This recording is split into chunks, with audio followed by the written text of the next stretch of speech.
بسم اللہ الرحمن الرحیم۔ السلام علیکم دوستو، دنیا بھر کی خبروں میں آج آپ سنیں گے، لیکن اس سے پہلے اگر ہو سکے تو لائک اور سبسکرائب کا بٹن ضرور دبا لیں، شکریہ۔ روس کا یوکرائن پر حملہ ہو کر ہی رہے گا، امریکی صدر۔ برطانیہ میں افغان پناہ گزینوں کے ساتھ کیا تماشا ہو رہا ہے؟ الٹا چور کوتوال کو ڈانٹے، فلسطینیوں پر مظالم کی تفتیش پر اسرائیل برہم۔ حجاب پر پابندی کے خلاف احتجاج کرنے والی 10 طالبات پر مقدمہ۔ جہانگیر ترین پارٹی کے ساتھ رہیں گے، وہ کہیں جا ہی نہیں سکتے، حکومت۔ گھر میں گیس اخراج سے دادی 2 پوتیوں سمیت جان سے گئی۔ ملائیشیا کی خاتون وزیر کا نافرمان بیویوں کی پٹائی کا مشورہ۔ مساجد اور سرکاری اداروں میں نکر پہننے پر جرمانہ۔ تو آئیے چلتے ہیں اب خبروں کی تفصیل کی جانب۔ صدر جو بائیڈن کا کہنا ہے کہ انہیں یقین ہے کہ روسی صدر پیوٹن نے یوکرائن پر حملہ کرنے کا فیصلہ کر لیا ہے اور حملہ آنے والے دنوں میں ہو سکتا ہے۔ اس بات کا تعین امریکی انٹیلی جنس کی بنیاد پر کیا گیا ہے، جس کے تحت روس کا پہلا ہدف یوکرائن کا دارالحکومت کیف ہوگا۔ دوسری جانب روس نے حملے کی منصوبہ بندی کو مسترد کر دیا ہے۔ مغربی ممالک روس پر الزام لگاتے ہیں کہ وہ یوکرائن کے مشرقی علاقوں میں ایک جعلی بحران پیدا کرنے کی کوشش کر رہا ہے تاکہ اسے حملے کا جواز بنا سکے۔ امریکہ کے ایک اندازے کے مطابق یوکرائن اور اس کے اطراف 1,70,000 سے 1,90,000 روسی فوجی موجود ہیں۔ صدر جو بائیڈن نے کہا کہ امریکہ کے پاس یہ ماننے کی وجہ ہے کہ روسی افواج آنے والے ہفتے آنے والے دنوں میں یوکرائن پر حملہ کرنے کی منصوبہ بندی اور ارادہ کر رہی ہے۔ امریکی صدر جو بائیڈن نے کہا ہے کہ روس اب بھی سفارتکاری کا انتخاب کر سکتا ہے اور فی الحال مذاکرات کی میز پر واپس آنے میں زیادہ دیر نہیں ہوئی۔ امریکی صدر کا بیان روس کے حمایت یافتہ باغیوں کی جانب سے شہریوں کو علاقہ چھوڑنے کی ہدایت کے بعد آیا ہے، جس کو مغرب حملے کے بہانے کے طور پر دیکھ رہا ہے۔ روس کی 40 سے 50% سے زائد فوجی اس وقت حملہ کرنے کی پوزیشن میں ہے۔ بدھ سے یوکرائن کے بارڈر کے قریب موجود روسی فوجیوں میں خصوصی نقل و حرکت دیکھی جا رہی ہے اور 48 گھنٹے کے دوران جنگی حکمت عملی کے تحت تیاری پکڑ چکے ہیں۔ صورتحال معمول پر آنے کے بعد امریکہ نے روس پر پابندیاں لگانے کی دھمکی دی ہے، جس میں جرمنی کو گیس کے منصوبے کی بندش بھی شامل تھی، جس کے بعد روس اپنی افواج کو علاقے سے نکال رہا ہے۔ اس پر بھی امریکہ کی جانب سے شکوک کا اظہار کرتے ہوئے کہا گیا ہے کہ روس کو اس کے ٹھوس ثبوت دینا ہوں گے، کیونکہ ایسی اطلاعات موجود ہیں کہ یوکرائن کی سرحد پر مزید فوجی پہنچ رہے ہیں۔ جس کے بعد روس کی جانب سے ایک ویڈیو بھی جاری کی گئی، جس میں دکھایا گیا ہے کہ فوجی اپنے ساز و سامان کے ہمراہ جا رہے ہیں۔ تاہم اس کے بعد بھی امریکہ کی جانب سے یقین نہیں کیا جا رہا اور کشیدگی برقرار ہے۔ روس نے مغربی ممالک کے طرز عمل کو جنگی پروپیگنڈا قرار دیا ہے۔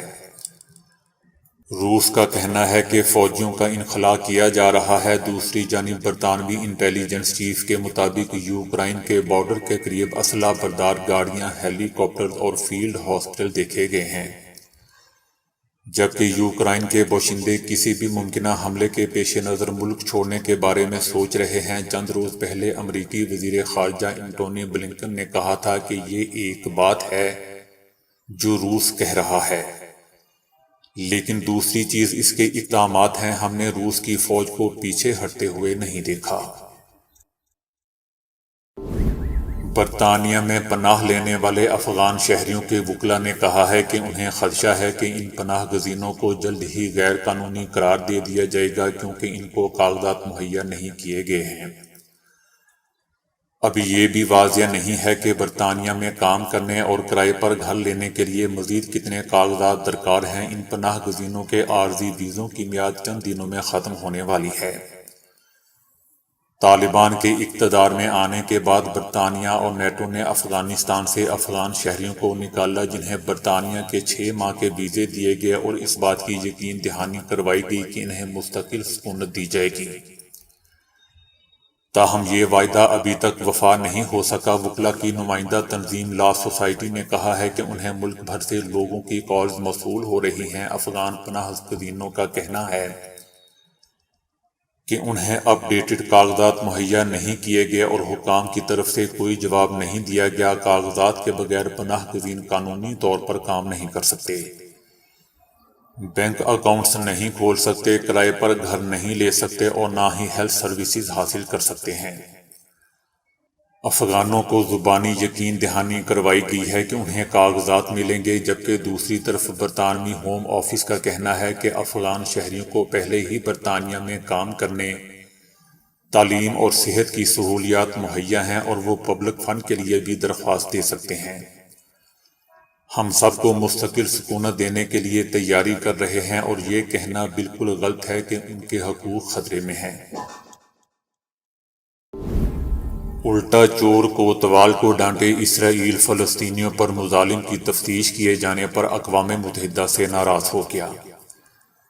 اقوام متحدہ کی انکوائری کمیشن کی سربراہ نے اسرائیلی حکومت کو بھیجے گئے خط میں کہا ہے کہ کمیشن کو اسرائیل اور مقبوضہ فلسطینی علاقوں کا دورہ کرنا ہے، جس کے لیے کمیشن کے عملے کو سفر کی اجازت دی جائے، جس پر اسرائیل نے جواب دیا کہ وہ فلسطینیوں سے زیادتی کی تفتیش کے لیے اقوام متحدہ کے کمیشن کے ساتھ کوئی تعاون نہیں کرے گا، کیونکہ انسانی حقوق کونسل کے خصوصی کمیشن کا اسرائیل کے ساتھ رویہ تعصب پر مبنی ہے۔ اسرائیل نے اقوام متحدہ کی انکوائری کمیشن کی سربراہ کو بھیجے گئے خط میں ان پر اسرائیل مخالف ایجنڈا چلانے اور اسرائیل مخالف اقدامات کا الزام لگایا ہے۔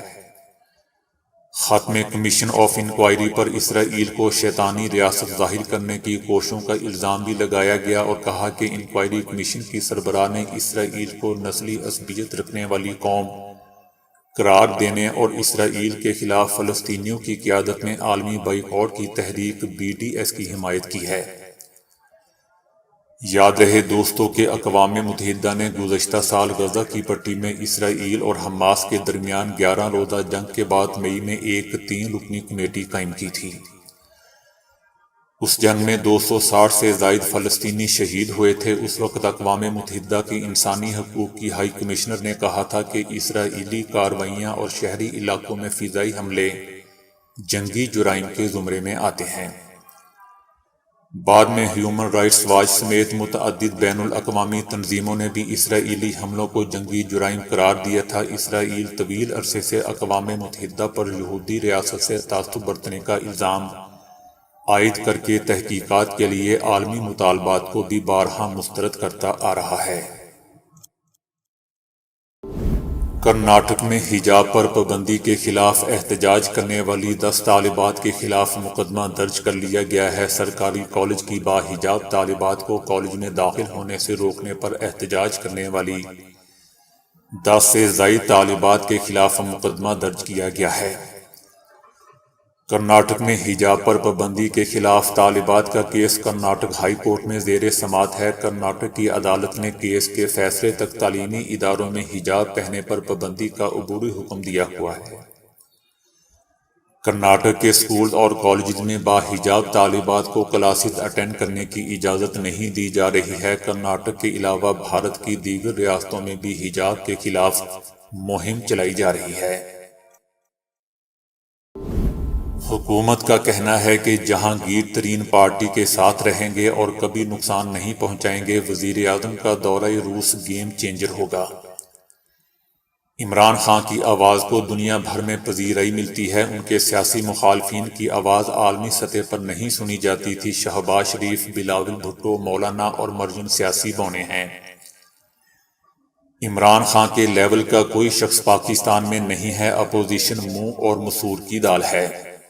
یہ کیا عدم اعتماد کی تحریک لائیں گے؟ ان پر اپنے گھر میں اعتماد نہیں کیا جاتا۔ سینٹ میں اکثریت کے باوجود اپوزیشن ووٹ نہیں لے سکی۔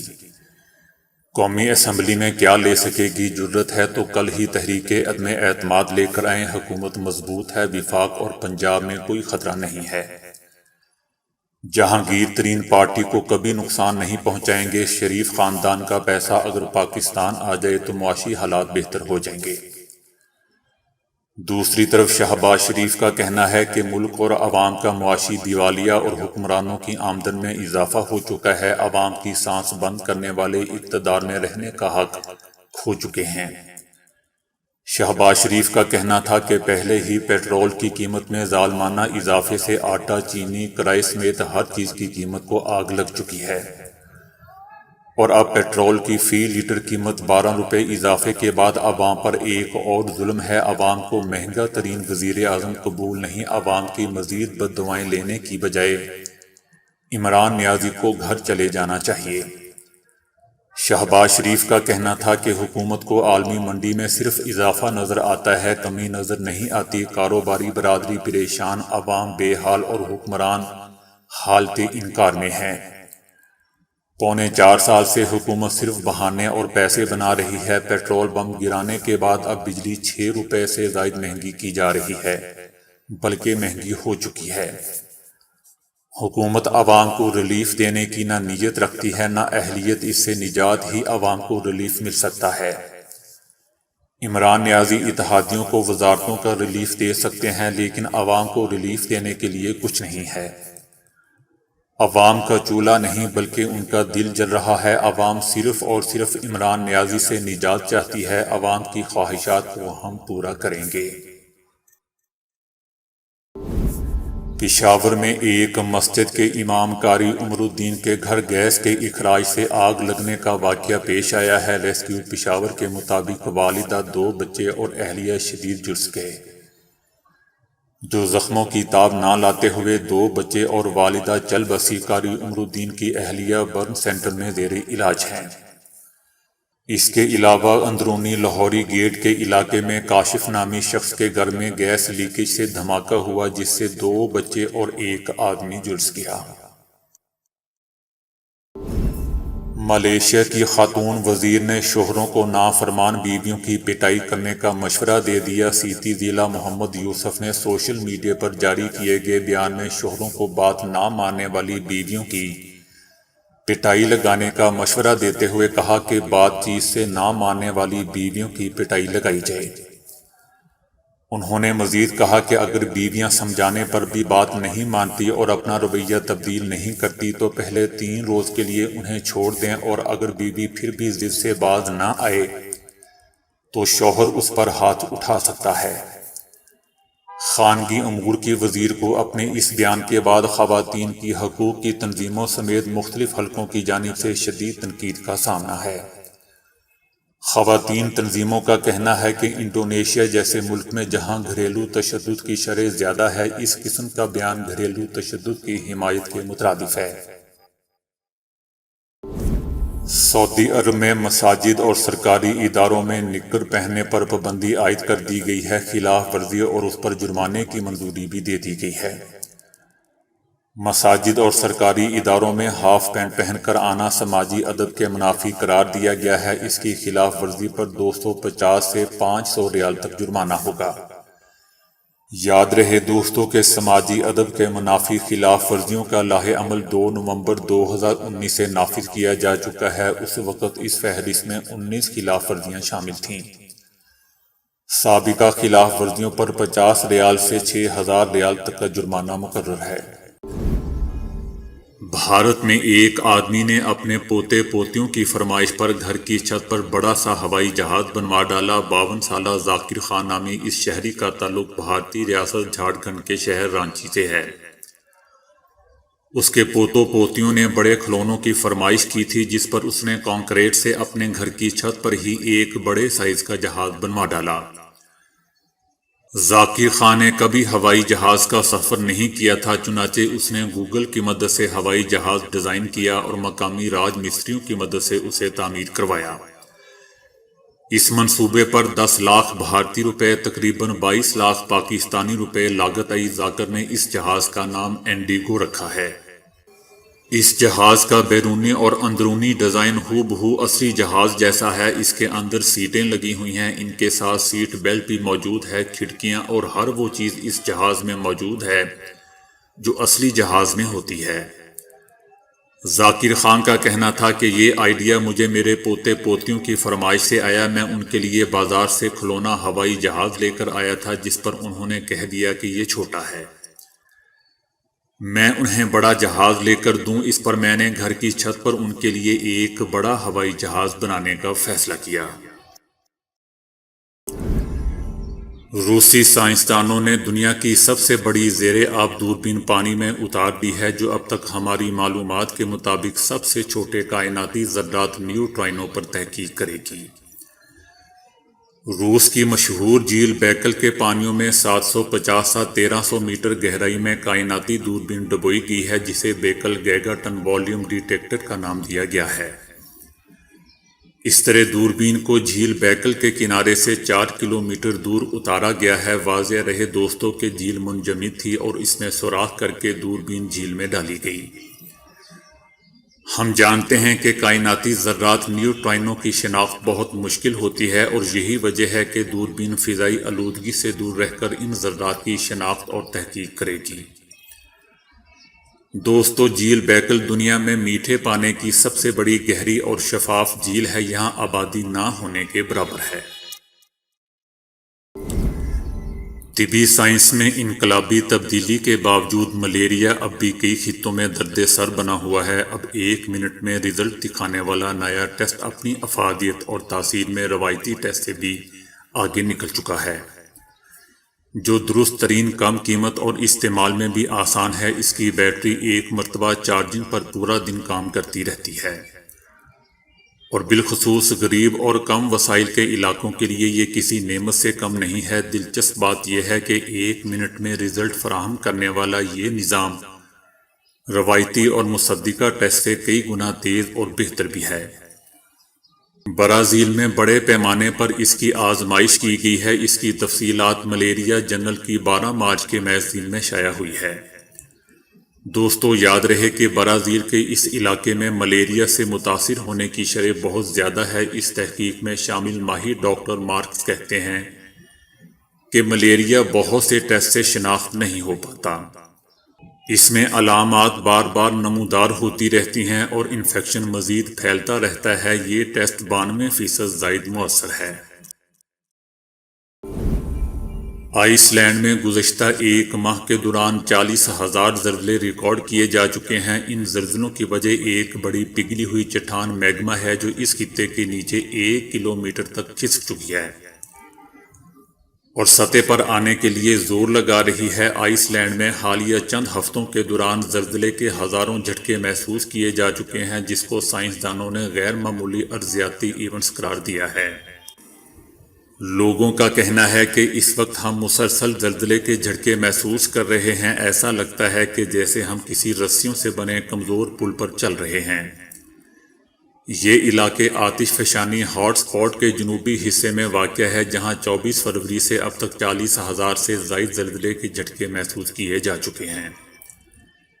یہ تعداد گزشتہ پورے سال میں ریکارڈ ہونے والے زلزلوں سے زیادہ ہے۔ آئس لینڈ کو اکثر زلزلوں کا سامنا ہوتا ہے، کیونکہ پلیٹیں ہر سال 2 سینٹی میٹر کی رفتار سے آہستگی سے متضاد سمت میں کھسکتی رہتی ہیں۔ حالیہ ہفتوں میں زلزلوں کی وجہ ایک بڑی پگھلی ہوئی چٹان میگما ہے، جو اس خطے کے نیچے 1 کلومیٹر تک کھسک چکی ہے اور سطح پر آنے کے لیے زور لگا رہی ہے۔ آئس لینڈ کے محکمہ موسمیات نے بتایا ہے کہ ہم نے اتنے زیادہ زلزلے کی سرگرمیاں کبھی نہیں دیکھیں۔ کچھ زلزلوں کی شدت 5.7 تک ریکارڈ کی گئی ہے۔ تو دوستو، ابھی کے لیے اتنا ہی۔ ویڈیو کو لائک اور شیئر کرنے کا بہت بہت شکریہ۔